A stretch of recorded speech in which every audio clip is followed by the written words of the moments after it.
digno de honor, silenciosa Reina Madre de amor, Reina Madre de amor, vaso digno de honor y silenciosa virtud. Reina Madre de amor, Reina Madre de amor, vaso digno de honor, silenciosa virtud. Madre de mi Salvador.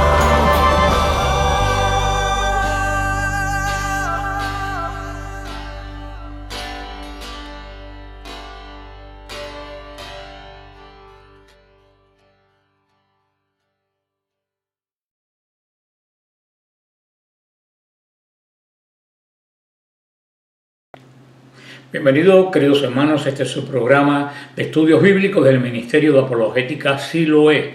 Mi nombre es Fran Morera y con Jorge Garzón en los controles vamos a continuar hoy el estudio del libro de Proverbios. Pero como siempre nos ponemos en la presencia del Señor, en el nombre del Padre, del Hijo, del Espíritu Santo. Amén. Y oramos.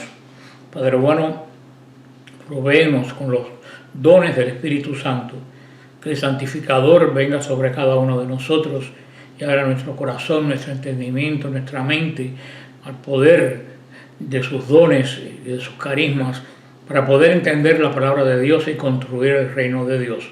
Todo esto lo pedimos en nombre de Jesús, el Señor. Amén. Pues, queridos hermanos, continuamos hoy con el capítulo 3 de Proverbios. Sigue Salomón instruyendo a su hijo y dice así del versículo del 1 al 4. Hijo mío, no olvides mi enseñanza, que tu corazón guarde mis preceptos, porque te proporcionarán largos días, años de vida y paz. Que la bondad y fidelidad no te abandones, átalas a tu cuello, escríbelas sobre la tableta de tu corazón, y alcanzarás reconocimiento y éxitos a los ojos de Dios y de los hombres. Salomón, como padre, buen padre, en esta sección comienza con una advertencia para su hijo. Y se lo dice, esa es la gran advertencia que todos debíamos dar a nuestra descendencia. No te olvides de la palabra de Dios. En este caso, no te olvides de la ley de Dios. Salomón no quiso decir no te olvides de lo que yo te enseño, de mi ley, de lo que yo como rey. No quiso hacerlo como un decreto personal de él, sino como la palabra de Dios que él había interiorizado y que había hecho ya suya y la aplicaba, por lo menos en ese momento, a su vida. Y también le dice que tu corazón guarde mis mandamientos. Decidir no olvidar la palabra de Dios es mucho más que hacer un ejercicio mental de memoria. También, como hablamos al principio, es estar conectado a una vida de obediencia, a una vida de los guardamientos de la palabra de Dios, de sus mandamientos. Si uno recuerda mentalmente la palabra de Dios, eso lo hemos dicho en los capítulos anteriores, pero no la obedece, pudiéramos decir con toda razón y justicia que te has olvidado de los mandamientos de Dios. Como vemos, desde la adoración hasta tener la palabra de Dios presente, todo tiene que ver con la obediencia a Dios. También notamos que dice el sabio que esta obediencia tiene que ser del corazón. Nuestra meta en lo que es la obediencia no es una mera conformidad a la voluntad de Dios. Uno que bueno, que vamos a hacer es lo que tengo que hacer, soy cristiano, es lo que me corresponde, qué cosa otra. No es una conformidad, es un corazón que ama a Dios y porque ama a Dios lo obedece. Es mucho más que llevar estos mandamientos como una carga, Y es así, queridos hermanos, porque lo primero que se aleja de Dios es el corazón. Y también lo primero que regresa a Dios es el corazón. Por eso es importante lo que guardamos en Él. Y nos dice el sabio que hay un beneficio tremendo en esta vida, en un corazón que obedece a Dios. En principio, la obediencia en el corazón y la vida trae largos años de paz. O por lo menos los que vas a vivir, los vas a vivir en paz. Esta es una tremenda combinación. La duración de los días a una persona que no tiene paz pudiera ser una maldición. Imagínense ustedes una larga vida sin paz. Sobre todo sin paz con uno mismo. Muchas personas piadosas, muchas personas que oran y que se congregan, que van a la iglesia, que tienen a lo mejor una vida de rutina de oración, tienen problemas para vivir en paz, queridos hermanos. Y tenemos que considerar que estos son principios que nos da el Señor, no son promesas absolutas, son principios que nos da el Señor. Sí, si tú vives en esta obediencia, tú vas a tener paz. No quiere decir que algún día te va a llevar a algún problema, porque eso es parte de nuestra vida, pero es un camino que el Señor nos presenta a la paz. Salomón le dice a su hijo que guarde el amor leal de Dios. Y usa la palabra misericordia. Esa palabra misericordia me encanta, es la gran palabra hebrea, Hesed. Hesed es el amor incondicional de Dios que se transmite en misericordia. Le dice a su hijo que este Hesed de Dios debe ser tan importante que es como si tuviera un collar puesto sobre él en todo momento. Por eso le dice, átala a tu cuello, escríbelo en la tabla de tu corazón. No tiene que estar escrito solamente en las tablas de Moisés que guardaba el arca, tiene que estar guardada en el corazón del creyente, en piedra viva, como va a decir el Señor mucho más tarde. La misericordia y la verdad, nos dice el Salmo 25, se unen, se dan la mano. Por eso usa estas palabras tan impactantes: átalos, escríbelos, medítalos. ¿Para qué? Para que actúe con estos principios. ¿Y cuál es la consecuencia de esto? Le dice Salomón, hallarás gracia. La vida bendita y obediente, la vida que te ala a Dios, el que vive así, disfruta del favor de Dios, recibe la gracia. A eso que tanto hablamos de la gracia y nadie sabe exactamente qué cosa es, pero es eso que el Señor nos da, que nos hace semejantes a Él. Denota una disposición positiva del cielo y de la tierra hacia la persona, porque tiene algo que es semejante al que lo hizo todo y al que todo lo puede. Al igual que Hesed no puede ser, la misericordia no puede ser obligatoria, eso se extiende a nuestro corazón según nuestra disposición de aceptarla. Y más vale que la guardemos como algo muy valioso. Aunque tú ves esta palabra hermosa, Hesed, la misericordia infinita e inmerecida de Dios. Vamos a ver el versículo 5 y 6 y dice así: confía en el Señor con todo tu corazón y no te fijes de tu propio discernimiento. Reconócelo en todos tus caminos y Él enderezará tus sendas. Salomón le aconseja a su hijo vivir una vida de confianza en Dios. Salomón había descubierto que Dios es un Dios digno de confianza. Nuestra naturaleza siempre tiende, queridos hermanos, a confiar en algo o en alguien. Aunque no sea un amigo, lo podemos confiar en nosotros mismos. Salomón nos dijo que no pusiéramos nuestra confianza total ni en un hombre, ni siquiera en nosotros mismos, que pongamos la confianza total en el Señor. En el caso de él, el que había hecho el pacto de Abraham, Isaac y Jacob. En nuestro caso, en Jesucristo, que es el que tiene el nuevo pacto con nuestro Padre Dios. La palabra que se traduce aquí como en este versículo 5 como confianza significa estar indefenso. Exactamente la palabra lo que quiere decir como el hebreo no tiene palabras abstractas, tampoco usa palabras concretas. Literalmente lo que quiere decir es estar boca abajo, estar totalmente boca abajo, estar indefenso. Cuando uno está boca abajo está indefenso.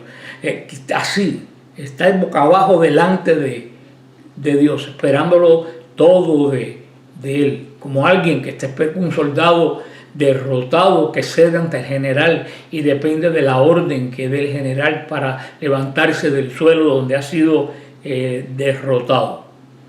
A quien dijo que confiar en Dios no es tener fondo en ti mismo o en ninguna criatura, que confiar en Dios es apoyarte en Dios, porque cuando el fondo de tu confianza eres tú mismo, si te hundes tú, te hundes tú con la confianza, porque la base de tu confianza eres tú.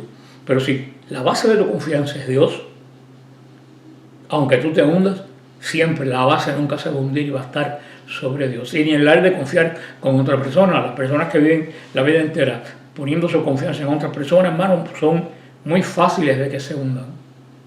Facilísimo. Yo digo que la persona primero tiene que aprender a vivir con uno mismo. Si tú no aprendes a vivir en paz contigo mismo, tú no puedes vivir en paz con los demás. Si tú no puedes estar a solas contigo mismo, si tú no te sientes bien contigo mismo, no vas a estar contento con nadie que tenga a tu lado. Cuando una persona necesita a alguien para vivir y otra persona lo percibe, eso asusta a la persona. Ahora, cuando una persona confía en Dios y tú solamente necesitas a Dios para vivir, eso atrae a las personas, porque ven que tú no vas buscando nada en ella. No estoy hablando ya nada material, sino que no estás buscando ni siquiera ser un independiente espiritual. Que esa persona se anima a ti porque sabe que va a ganar contigo, no al revés. ¿Cuántas veces yo he tenido que aconsejar esto en la vida? Tenemos que confiar en Dios y no ni siquiera en nuestra propia prudencia. Confiar en Dios con todo nuestro corazón significa dejar a un lado nuestro entendimiento y optar por poner nuestra confianza en Dios y en su comprensión. Es lo más importante. No confíes, no te apoyes como en una muleta rota en cualquier cosa. Tenemos que confiar, que apuntalarnos, que poner nuestra base en Dios. Así, aunque tú te derrumbes, aunque todo te caiga arriba, la base siempre está firme, porque Dios es el mismo. Como decía la Santa de Ávila, Dios no se muda, Dios siempre está ahí. Los que nos mudamos somos nosotros. Muchas preguntas frecuentes entre los creyentes que me han hecho muchas veces: ¿cómo puedo yo conocer la voluntad de Dios? En principio, Salomón dio una respuesta tremenda aquí en Proverbios del 3 al 5 al 6.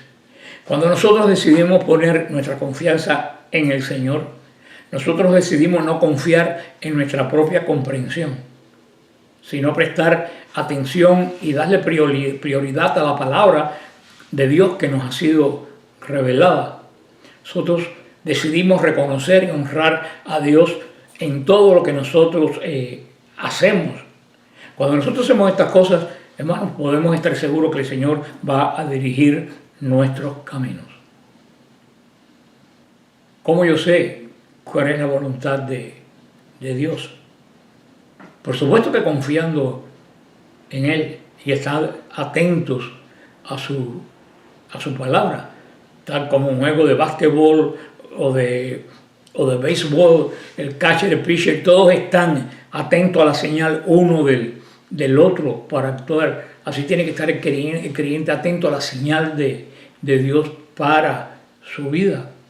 Y sobre todo, no olvidar pedir todos los días, se lo he dicho montones de veces, el don de discernimiento del Espíritu Santo, para saber lo que viene de Dios y lo que no viene de Dios.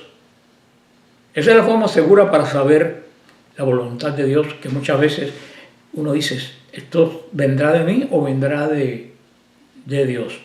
Ahora el versículo 7 y 8, y dice así: no quieras ser sabio a tus propios ojos, teme al Señor y apártate del mal. Será medicina para tu vientre y jugo para tus huesos. Podemos considerar esto como una explicación de lo que significa apoyarse en nuestro propio entendimiento, lo que hablamos en Proverbios 3:5. En cuanto consigamos nuestra sabiduría mejor y más grande, la encontramos en Dios, y esa sabiduría de Dios viene y refuerza la nuestra. La solución de todo esto: ten temor de Dios y apártate del mal. Hermano, esa es la receta. No haría falta ni más clase de proverbios. Esa es la receta. Temor del Señor, en el sentido que hemos hablado de lo que es el verdadero temor de Dios, y apartarte del mal. Este es el resultado natural de aquel que confía en Dios. Y mientras más confías en Dios, mejor llegas a conocerlo. Lo que nos lleva a ese mejor conocer a Dios, nos lleva a una reverencia natural y a un temor reverencial, que es lo que es el temor de Dios. Al confiar en Dios, somos más atraídos a Dios, y el mal es más alejado de nosotros. Nos lo dice el sabio: una medicina a nuestro cuerpo. Una vida de entrega y confianza a Dios, queridos hermanos, inclusive tiene unos beneficios reales para la salud de aquel que confía. Eso se ha hablado últimamente, lo que le ponen otros nombres. Los psicólogos y eso le ponen confianza en ti mismo, qué sé yo. Esa es la confianza en Dios. La confianza en Dios da una mayor paz. La confianza en Dios da una mayor fortaleza. Y así vas a poder tener una vida emocional equilibrada, porque está guiada por el Espíritu. Y puedes tener una vida mejor y eliminar muchas enfermedades psicosomáticas, que son las que están de moda hoy y que muchas veces provienen del pecado y de la angustia y de la inseguridad. Ahora el versículo 9 al 10 y dice así: honra al Señor con tu hacienda y con las primicias de todas tus ganancias. Así se llenarán tus graneros de abundancia y tus lagares rebosarán de mosto. Esta es una forma práctica de demostrar que uno confía en el Señor con todo su corazón, como vemos en Proverbios 3:5 hace un rato. Cuando realmente confiamos en Él, queridos hermanos, podemos honrarlo con generosidad. Ahí está la clave: generosidad, no obligación. Dándonos cuenta de que Él es el gran proveedor, que los recursos de Dios, queridos hermanos, son inagotables. Nunca te va a sobrar, casi nunca te va a sobrar, pero nunca te va a faltar. Y fíjate bien en esa petición del Padre Nuestro: danos hoy nuestro pan de cada día. No danos el pan de hoy y de mañana. Si el pan de mañana, si te lo da hoy, se te pone duro y rancio. Nosotros le pedimos a Dios el pan de hoy, porque mañana le pediremos el pan de mañana. Y así estamos viviendo de su voluntad. Pero hay personas que quieren pedir el pan de hoy, del mes y del año. Y eso es lo que entra en la angustia de confiar en ti mismo, lo podré conseguir, y no confiar en Dios. Y ahí es donde comienza la angustia, ahí es donde comienza el temor al futuro. Cuando generalmente nosotros confiamos en Dios, hermanos, podemos honrarlo siendo generosos. Hay comentaristas de la palabra de Dios que notan que la palabra honrar tiene una conexión tremenda con el sacrificio, porque los israelitas honraban a Dios a través del sacrificio. ¿Y qué es lo que ofrecían? Lo mejor de lo que tenían. Y esta es posiblemente la única vez que Proverbios alude al culto ceremonial del templo. Proverbios no va a hablar tanto de los cultos ceremoniales de honra a Dios, sino como de la honra a Dios interna. Porque sin la honra a Dios interna, el culto externo es, como va a decir San Pablo mucho más tarde, una campana que suena, que está hueca, algo que sencillamente solamente hace sonido, pero que adentro no tiene absolutamente nada. El consejo que da Napoleón a su hijo es devolverle a Dios parte de la riqueza que tú has recibido como reconocimiento de que Dios te proveyó. De acuerdo a la ley en que ellos vivían, el principio del sacrificio de las primicias era darle a Dios lo primero y lo mejor. Si realmente honramos al Señor con nuestra ofrenda, con lo primero y lo mejor, hermano, no será con lo último y con lo que sobra. Nunca será así. De acuerdo a lo que yo le doy al Señor, el Señor me va a dar a mí.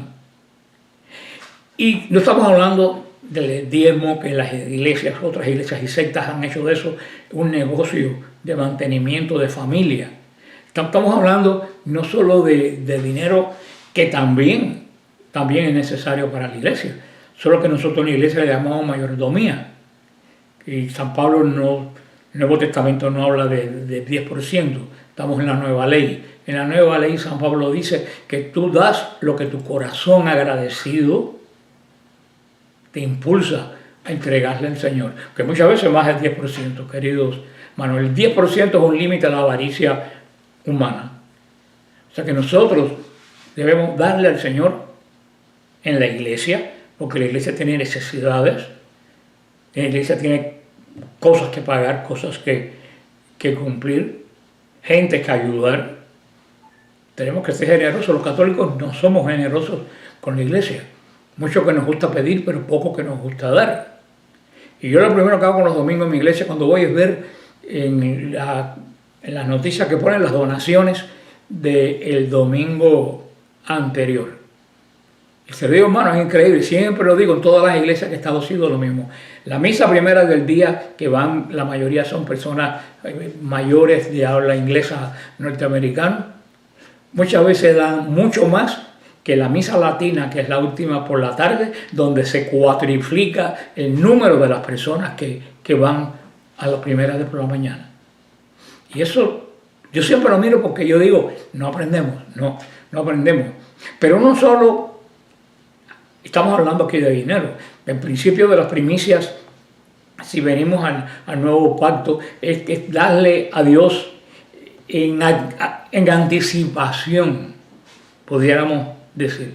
Le damos a Dios ante que nos dé, confiando en que nos va a dar más. Una persona me decía otro día, yo puedo hacer un pacto con Dios, como dicen los protestantes. Y yo decía, no, hermano, yo caí hace años en esa trampa. Eso es un entretenimiento protestante. Nunca el hombre ha hecho pacto con Dios, Dios ha hecho pactos con el hombre. Por lo tanto, eso de yo voy a pactar con Dios, creo que es, no, ya Jesucristo es el único gran pacto que hay con nosotros. Ahora, lo que sí nosotros podemos hacer, esto es lo que dice aquí, darle Dios al Señor con anticipación, con la seguridad de que Él nos los va a triplicar. No esperar tener, darle antes, confiando que Él lo va a triplicar. Todo esto se basa en la confianza de Dios. Los judíos le traían al Señor nunca dinero. Eso lo tenemos que tener claro. En el Antiguo Testamento se daba dinero para el mantenimiento del templo y se echaba en los cepillos del templo. Pero eso no era diezmo. El diezmo era en cosas, en la cosecha, en los animales. Eso en el Antiguo Testamento, en Éxodo 13, del 1 al 2, habla de las primicias del rebaño. En Levítico 23, del 9 al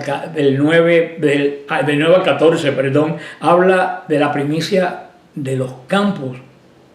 Cuando ellos daban esas primicias, ellos reconocían la bondad y la soberanía de Dios. Dios es un maestro de recursos ilimitados.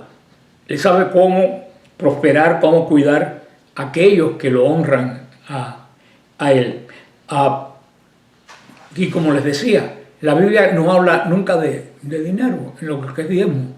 Por eso nuestra primicia para Dios no solo tiene que ser el dinero que tú das a la parroquia, la primicia de tu tiempo. El Señor necesita, no el tiempo que te sobra, sino el primer tiempo que tú tienes que sea para Él. Y Él te dará mucho más tiempo. Necesita la primicia de nuestro hacer, de nuestra cooperación, de la primicia de nuestro acompañar, de nuestro oír, de nuestro consolar. Necesita nuestra primicia de estar atento a la necesidad de los demás. Muchas veces es más fácil dar el diezmo y olvidarse de todo lo demás, hermano. Muchas veces cuesta más esta primicia interna de lo mejor de ti que el dinero. Es algo que las personas, como la gente de las sectas que no son espirituales, que solamente tienen buena memoria para repetir versículos, no lograrán entender nunca. Vamos a ver el versículo 11 y 12, y dice así: Hijo mío, no rechaces la instrucción del Señor, ni te canses de sus reprensiones, porque el Señor reprende a quien ama, como un padre a su hijo amado. Al dar consejo a su hijo, Salomón le enseña a considerar la corrección o la disciplina de Dios. La palabra que se usa aquí en hebreo es musar, que significa corrección, disciplina, instrucción, pero con un método fuerte. La enseñanza es totalmente necesaria para mostrar al hombre, al ser humano, la manera en que debe ir. La disciplina es necesaria para hacer que lo que te enseñaron sea efectivo. Y por último, querido hermano, la corrección, le pueden dar castigo como quiera, es necesaria para someternos si no cumplimos con la anterior. Muchas veces necesitamos la corrección para adquirir conocimientos. San Pablo lo va a citar hermosamente en Hebreos, lo va a decir cómo el Señor corrige al que ama. Y nos lo dice, no te fatigues porque el Señor te incomode. Muchas veces, si nos pasa cosas en nuestra vida, no es porque Dios no la tiene tomada con nosotros, es que Dios nos ama y nos quiere corregir. Yo siempre digo, más preocúpate cuando todo te va absolutamente bien. Yo creo que ahí es cuando hay que preocuparse, porque puede ser que Dios haya dicho, me harté de ya. Pero mientras estén sucediendo cosas, mientras el Señor se esté corrigiendo, quiere decir que el Señor te ama. Y sigue teniendo esperanza de que tú puedes dar una buena cosecha. Por eso lo que le dice a Salomón a su hijo, es cuando el Señor trae a nuestra vida alguna incomodidad o alguna aflicción, y es por nuestro bien. Para exponer un pecado o un mal no visto por nosotros anteriormente, puede ser que el Señor nos corrija para mostrar la naturaleza de un problema y la necesidad que tenemos de enfrentar ese problema. Puede ser para desalentarnos a acudir al mal. Puede ser guiando el rechazo del pecado y el mal. Nos está moviendo y por eso nos duele para llevarnos a algo mejor. Pero nunca te desesperes de la corrección de Dios, porque visto correctamente, la corrección de Dios a su pueblo fue una maravilla, fue una señal de que Él amaba a su pueblo. Yo entiendo que mi deseo y tu deseo es una comodidad, tener comodidad, y no deseamos que Dios nos corrija. Sin embargo, hermano, como Él nos ama, y si nos digamos que nos ama, Él se deleita en nosotros según su sabiduría. Y cuando ve que nosotros nos descarriamos y Él nos quiere traer a Él, hermano, nos va a corregir. Y siempre lo he dicho, un padre que ama a su hijo lo corrige. Un padre que nunca se ocupa de su hijo, ni a qué hora llega, ni qué es lo que trae a la casa, ni con qué dinero se compra las cosas extraordinarias que trae, ni con quién anda, ni con qué notas sacó. Ese padre no quiere a su hijo. Y Dios lo quiere y se ocupa de todas estas cosas. Vamos a ver del versículo 13 al 18 y dice así: Bienaventurado el hombre que encuentra la sabiduría y el hombre que alcanza la prudencia, pues adquirirla vale más que negociar con plata, y sus ganancias son mejores que las del oro fino. Es más preciosa que las perlas, ni lo más atractivo se le iguala. Larga vida en su derecha, riquezas y gloria en su izquierda. Caminos deleitables son sus caminos, y pacífico todos sus senderos. Maravilloso todo esto que habla Salomón, que anhela que su hijo y que todos nosotros que leyamos este libro busquemos la sabiduría. Y comienza hablando con estas bienaventuranzas: bienaventurado, bendecido. Y la bienaventuranza es la dicha celestial que deriva del bien de Dios, del amor de Dios, y representa la condición más alta que un ser humano puede llegar. Y nos habla de que la sabiduría es una de las grandes bienaventuranzas de Dios. Nos dice que es mejor ganar que la plata, porque si la sabiduría, la plata se nos va de la mano rapidísimo. Salomón le pidió a Dios sabiduría y Dios le dio sabiduría y le dio plata. Posiblemente, si le hubiera dado solamente plata el Señor a Salomón, poco le hubiera logrado la plata. Porque yo he visto grandes fortunas que se disipan por falta de sabiduría. Y Salomón se lo dice al hijo: esta sabiduría es una riqueza mejor que el oro fino, mejor que los rubíes. Y parte de esta sabiduría, vuelvo a repetir porque es importante, es la corrección de Dios. Como principio, queridos hermanos, la sabiduría trae muchísimos beneficios. Por supuesto, más que la necedad. Y lo hemos visto, los sabios viven con paz, y al vivir con más paz vive más tiempo. Cuando tú eres sabio, disfruta de prosperidad, aunque no tengas riqueza. Una cosa es la riqueza y otra es la prosperidad. Hay personas que son prósperos, ¿y de qué les sirven la riqueza? La sabiduría aquí la presenta como un gran rey distribuyendo regalos a todos sus súbditos. Vamos a ver el versículo 19 y 20, y dice así: el Señor fundó la tierra con sabiduría, afirmó los cielos con prudencia, con su saber se encendieron los océanos, y las nubes destilan el rocío. En su obra de la creación, queridos hermanos, Dios mostró su gran sabiduría. Basta mirar la creación para uno darse cuenta de la gran sabiduría de Dios. No solo en los grandes detalles del universo.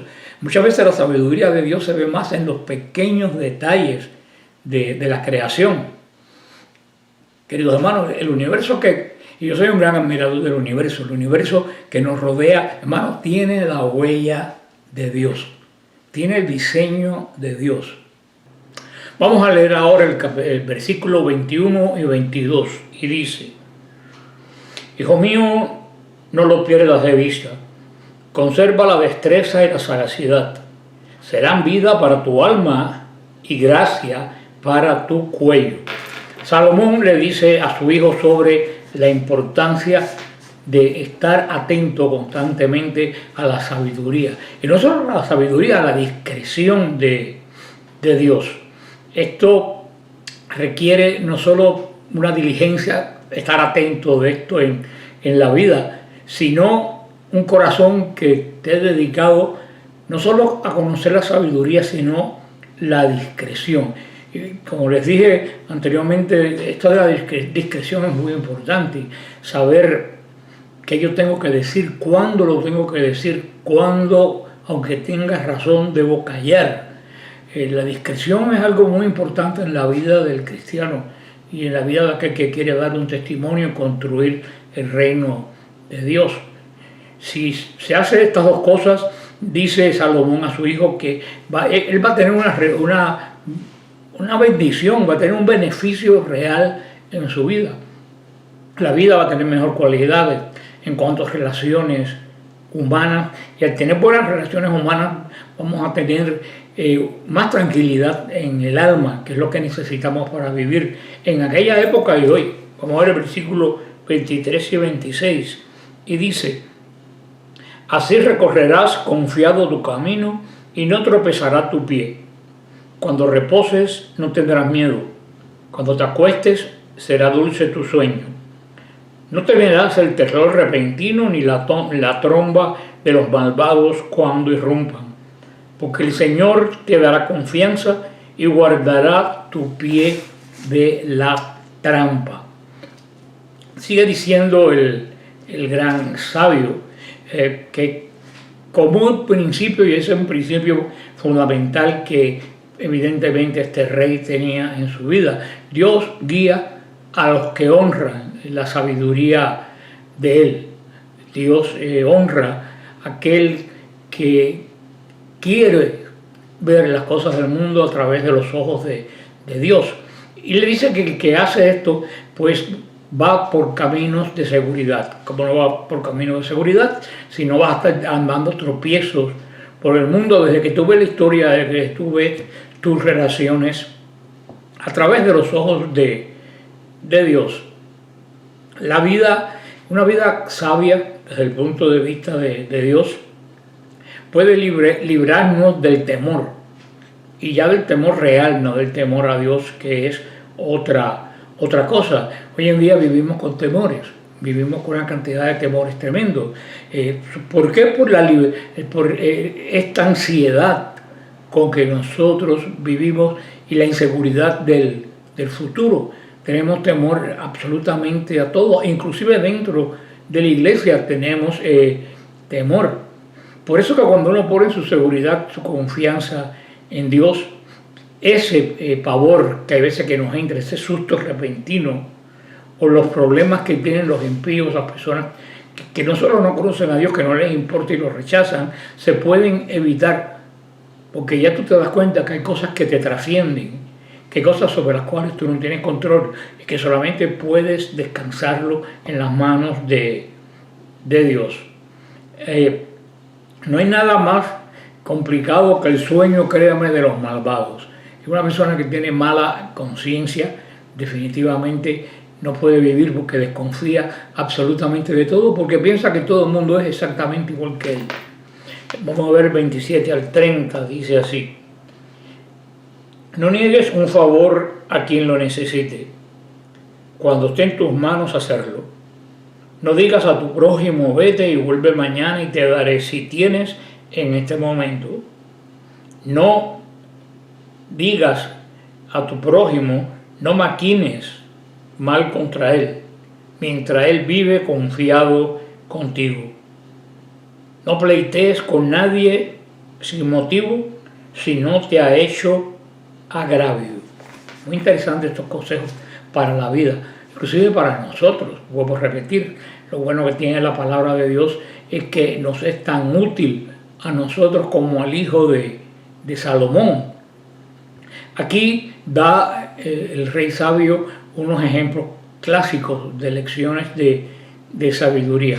Comenzó con el principio simple, tanto en el Antiguo Testamento como en el Nuevo, como aquel que tiene la ley natural de Dios grabada en el corazón: hacer el bien cuanto está en nuestro poder hacerlo.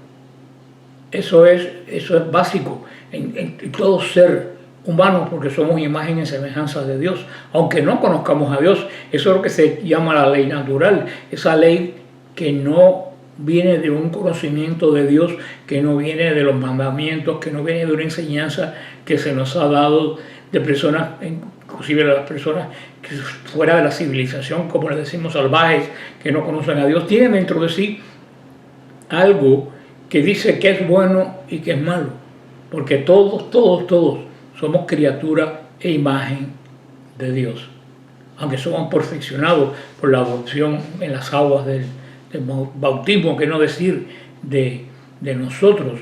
Y aquí viene esta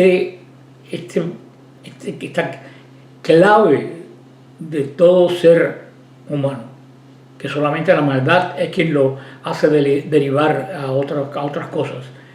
Nunca dejar de hacer el bien mientras lo podemos hacer.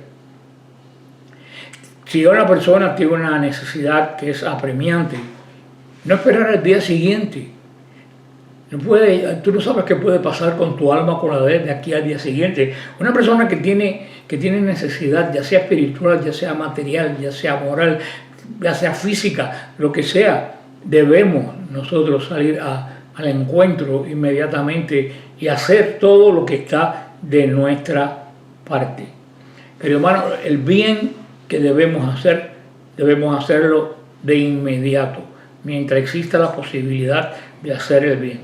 Si lo dejamos para mañana, puede ser que nunca suceda y que perdamos esa bendición. Y el otro consecuente con el primero, como le dije, los proverbios muchas veces están en contraste. No hagas mal a tu prójimo. Eso es lo que dijo el Señor. Ama a Dios sobre todas las cosas y al prójimo como a ti mismo. O sea, no tengas un espíritu de litigio, no tengas un espíritu de pendencia. Hay personas que tienen un espíritu de bronca. Sobre todo yo lo veo en mi Facebook, todas estas personas de las sectas tienen un profundo espíritu de discordia en ellos. Ellos solamente lo que quieren es contradecir. No importa lo que tú le aclares, si le queda claro, brincan para otros temas para seguir la controversia. Tienen espíritu de controversia. Pero hay personas que también en la vida real, aunque no ya en el tema espiritual o doctrina, pero en la vida real tienen espíritu de controversia. Hay personas que donde quiera que llega lo sigue la controversia. Y no es que lo sigue, es que la busca. Esto es lo que dice el Señor. No tengas un espíritu de litigio. No estés bajo la influencia de un excesivo amor propio que tienes, que tiene una capa como hoy en día, que todo el mundo tiene una capa de cristal, que todo el mundo se ofende por cualquier cosa. Tenemos que tener cuidado de no involucrarnos en peleas. San Pablo se lo dice a Timoteo, en 2 de Timoteo 2:24, que evite toda pendencia inútil, que eso no edifica. Al único que edifica las pendencias y las peleas en nuestra vida es al enemigo del hombre. Porque el enemigo de Dios es el Señor de la guerra, el enemigo de la paz que Dios da, y siempre anda en litigio. Cuando no tiene litigio nuevo, se acuerda de los antiguos, los vuelve a sacar. Eso no es tener una vida en paz, eso no es tener una vida de sabiduría. Acuérdate que esta es la base que nos da el Señor. Ama a Dios sobre todas las cosas y al prójimo como a ti mismo. Por eso tienes que empezar a amarte a ti mismo. Y no es egoísmo. Si no te amas a ti mismo, tú no puedes amar al otro igual a ti. Lo vas a tratar exactamente como te tratas tú. Y ese es el principio de la conversión. El principio de la conversión es mirarse a uno mismo, reconocerse tal como uno es sin engaños y quererse como es. Claro, no creer en pecado. A partir de ese proceso de conversión, cuando tú te das cuenta quién tú eres y cómo eres, comienza el trabajo de cambiar nuestra vida y ajustarla al Evangelio. Pero el primer paso es conocerte a ti mismo. Las personas tienen miedo a conocerse a sí mismo. Por eso que le tienen miedo al silencio. Porque en el silencio tú te enfrentas a ti mismo. Y si en el silencio te enfrentas a Dios, Dios te va a redarguir. Porque Él va a ser un espejo donde te vas a ver muy mal. Y eso es lo que necesitamos para nuestro cambio de vida. Vamos a ver del 31 al 35 y dice así: no envidies al violento, ni elijas ninguno de sus caminos, porque el Señor abomina del extraviado, pero tiene intimidad con los rectos. La maldición del Señor está en la casa del malvado, pero bendice la morada de los justos. Se burla de los insolentes, pero a los humildes da su gracia. Los sabios heredarán gloria, pero los necios acumularán infamias. Así termina este capítulo 3 del libro de los Proverbios. No envidies al hombre injusto. La sabiduría, queridos hermanos, nos enseña que aunque el camino de los malvados puede parecer bueno, y en ocasiones el camino de los malvados nos puede dar cierta envidia, en el buen sentido de la palabra, no debemos elegir el camino de los malvados. En honor a Dios, en amor a los demás, en la sabiduría de la vida, nunca debemos vivir del oprimir a los demás, de la desgracia de los demás. ¿Por qué? Porque lo dice el rey sabio: el Señor abomina al perverso, el Señor abomina a aquel que hace el mal por simple diversión. Hay personas que se divierten haciendo el mal. No debemos imitar a alguien que oprime de cualquier tipo, sea espiritual, moral, económicamente, a otra persona, porque cuando llegue el juicio de Dios sobre esa persona va a ser terrible. Dios bendice el hogar de los justos, pero el Señor también desdeña a los que desprecian a sus hermanos. Y ser desdeñado por Dios, queridos hermanos, sentir ese rechazo de Dios a ti, porque no es que te rechace a ti, rechaza lo peor que hay en ti, que es el amor al otro. Él va a tener cercanía a ti o se va a alejar de ti de acuerdo a la vida que tú vives de santidad. Y una de las marcas de la santidad es como tú tratas al otro. El Señor aborrece la intriga, a la gente intrigante, a la gente perversa, a la gente sincera, a la gente que tiene un camino de rectitud, a las personas que conocen la virtud. Virtud es una palabra que hoy en día ni se menciona. Las personas que tienen una vida simple, como es la vida del creyente, Dios lo bendice, tal como desprecia al malvado por los frutos de su corazón. Lo dice, Él levantará a los humildes, Él dará gracias a los humildes, y Él va a escarnecer a los que escarnecen. Esto lo repite en el Nuevo Testamento el apóstol Santiago, en Santiago 4:6, y la repite el apóstol Pedro en Primera de Pedro capítulo 5, versículo 5. Pone como el orgulloso pone a Dios en oposición con nosotros. Una persona que es orgullosa, queridos hermanos, aleja a Dios de su vida. Dios no soporta el orgullo, porque es amor, y el amor es el opuesto del orgullo. Dios a la persona humilde lo llama a través de su gracia. A la persona humilde, Dios reconoce su amor en la persona humilde, tal como se opone a aquel orgulloso que solamente piensa en él y piensa que todos los demás están por debajo de él. Cuidado, que uno de los peores orgullos que hay es el orgullo espiritual. El orgullo espiritual es pésimo en la vida de los creyentes. María lo conoció mejor que nadie.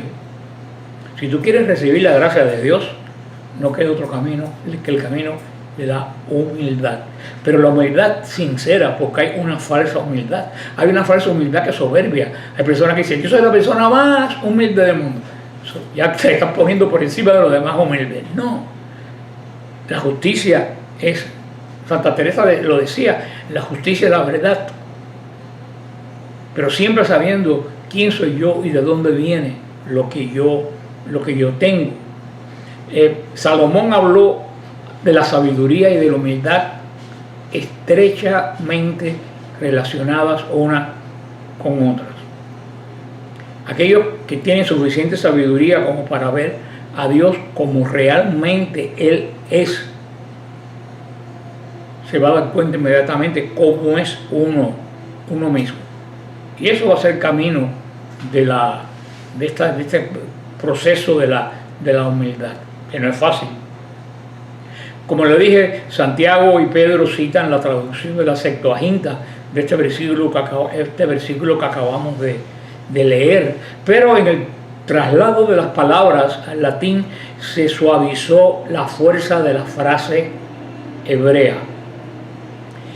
Lo que dice la frase hebrea es que Dios se burla de los orgullosos. Y en la Septuaginta pues da un matiz un poco más suave. Y termina diciendo que los sabios heredarán la gloria. Hermano, cualquier exaltación que parece que puedan tener los malvados es solo temporal.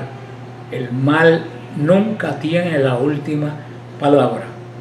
El legado del malo es la vergüenza. El Señor tiene un destino de gloria para los sabios y humildes, pero tiene un destino de vergüenza para los malvados.